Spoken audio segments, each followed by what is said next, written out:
歡迎各位收睇天盛 Channel， 又係陳思正同各位分享天盛苑嘅大小事。喺早幾日咧就同大家咧就係 remind 過一樣嘢，就係我哋11月1號就係我哋嘅業主週年大會，咁就希望各位啦就係簽訂個授權書俾我哋，咁我哋咧就可以盡快好有效率咁樣咧就即係叫做過咗呢一個週年大會，咁我哋繼續服務大家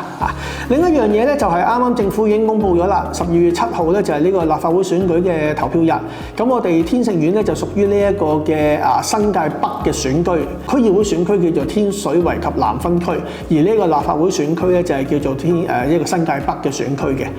咁就24號咧就會開始呢一個嘅立法會嘅呢個報名期，就12月7號咧就係投票日咁呢度就大家就盡一盡公民責任啦，咁呼籲大家去投票嘅，呢個第一樣。第二樣咧就係嚟緊呢個立法會選舉啦。咁我哋天盛苑咧為呢一啲咁嘅競選人啦，我哋係會推出呢一個嘅宣傳套餐嘅，係會咁希望嗰啲咁嘅候選人咧就慷慨解囊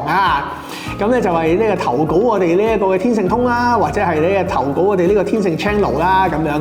咁可能喺之後天盛 Channel 咧就會有啲候選人同我一齊做節目，同大家講下有啲咩服務大家，有啲咩競選承諾咁樣嘅喎，咁各位大家咧就可以密切留意一下天盛 Channel 之後咧嗰個節目咧就會豐富起嚟㗎啦。咁另一方面咧就係我哋呢啲咁樣嘅選舉套餐咧係當然係會收錢嘅，而收佢哋呢個錢咧我哋係會全數撥歸落呢一個嘅我哋嗰個基金裡面嘅咁津貼翻我哋呢個辦活動啦，或者係一啲叫做維修各方面咁樣嘅支出嘅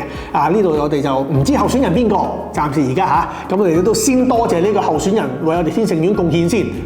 就呢度就希望我哋好生意咁多謝各位。